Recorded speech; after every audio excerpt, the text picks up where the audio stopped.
दर्शकों, ये तो सभी जानते हैं कि स्वर्ग के राजा इंद्र है, परंतु अधिकतर जनमानस यह नहीं जानते कि एक बार जब इंद्र की शक्ति चली गई थी तो पृथ्वीलोक के एक वीर और प्रतापी राजा को स्वर्ग के सिंहासन पर बैठाया गया था। परंतु स्वर्ग की गद्दी मिलने के बाद उस राजा ने कुछ ऐसा किया जिसकी वजह से उसे अजगर योनि में जन्म लेना पड़ा।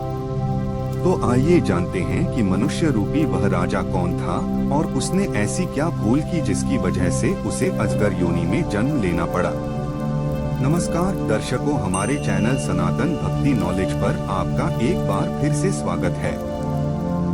यह कथा राजा नहुष से जुड़ी हुई है, जिसका वर्णन धर्म ग्रंथ महाभारत के साथ साथ श्रीमद्भागवत गीता में भी मिलता है।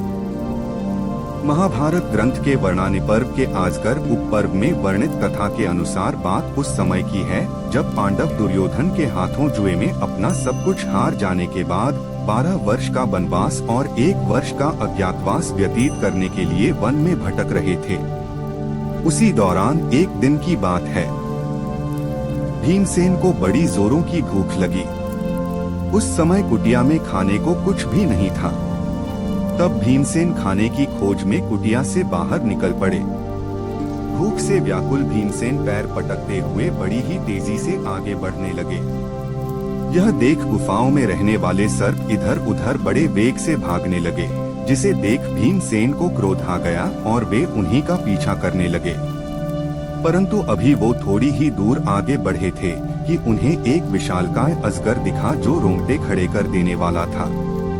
भीमसेन ने देखा कि वह अजगर अपने शरीर से एक विशाल पर्वत को ढक रखा है। उसका प्रत्येक अंग विचित्र चिन्हों से चिन्हित होने के कारण विचित्र दिख रहा था। उसका रंग हल्दी के समान पीला था। प्रकाशमान चारों दारों से युक्त उसका मुख गुफा सा जान पड़ता था। आंखें उसकी ऐसी लग रही थी मानो वह अग्नि उगल रही हो। फिर कुछ देर बाद भीमसेन ने सोचा कि ये अजगर कितना भी विशालकाय क्यों ना हो, लेकिन मुझसा बलवान नहीं हो सकता, और यही सोचकर वे अजगर के पास चले गए। परंतु जैसे ही वह अजगर के पास पहुँचे, उस अजगर ने भीमसेन की दोनों बाहों को बलपूर्वक जकड़ लिया। उसके बाद कुछ देर के लिए भीमसेन अचेत हो गए। वैसे भीमसेन में 10,000 गजराज जितना बल था, फिर भी सर्प को मिले हुए वरदान के प्रभाव से मोहित हो जाने के कारण वे अपना साहस खो बैठे।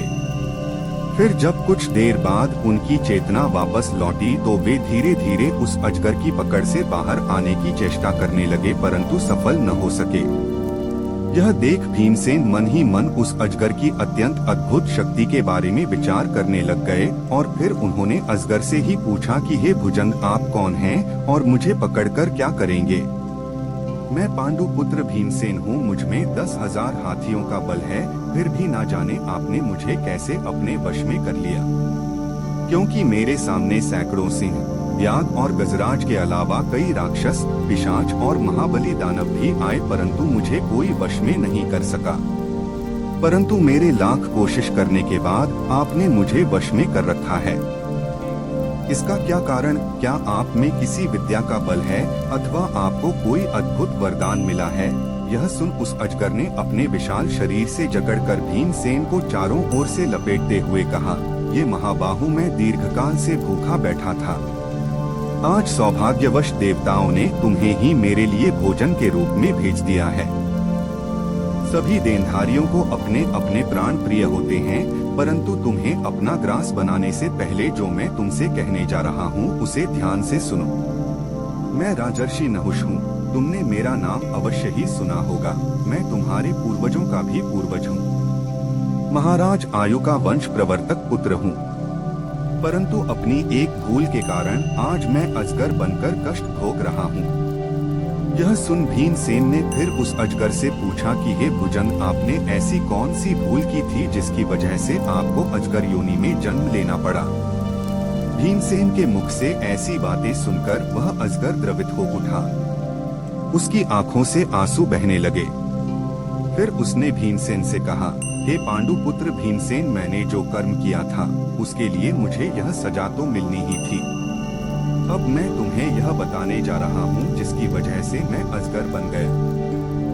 बात उस समय की है जब एक बार महर्षि दुर्वासा किसी काम से देवराज इंद्र के दरबार में पहुँचे, परंतु देवराज इंद्र ने उनका यथोचित सत्कार नहीं किया।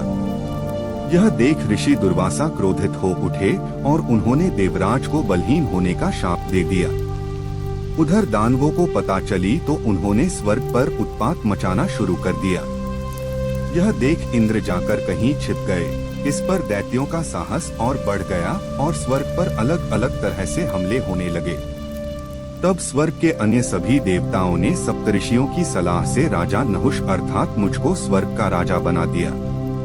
उस समय धरती पर मैं ही सबसे वीर और प्रतापी राजा हुआ करता था।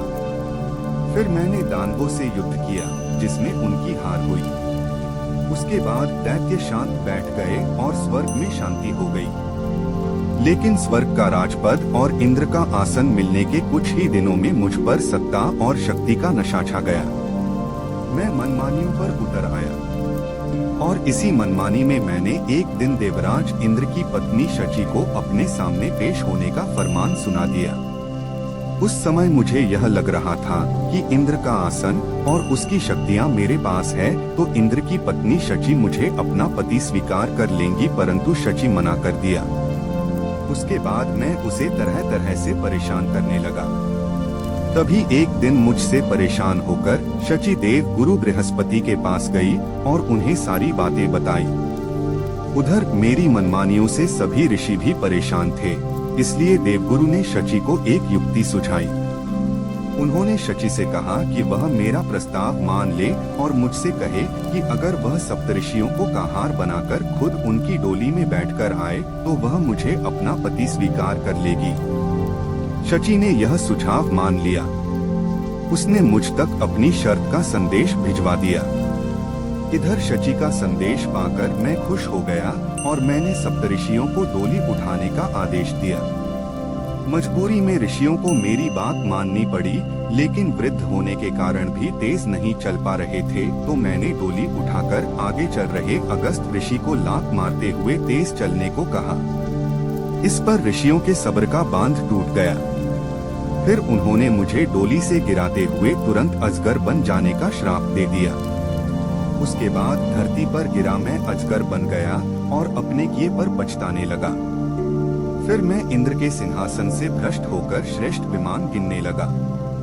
उस समय मैंने भगवान अगस्त ऋषि से प्रार्थना की कि हमारे श्राप का दिन नियत कर दीजिए। उस समय तेजस्वी ऋषि दया से द्रवित होकर मुझसे कहा, कुछ काम के पश्चात तुम श्राप से मुक्त जाओगे।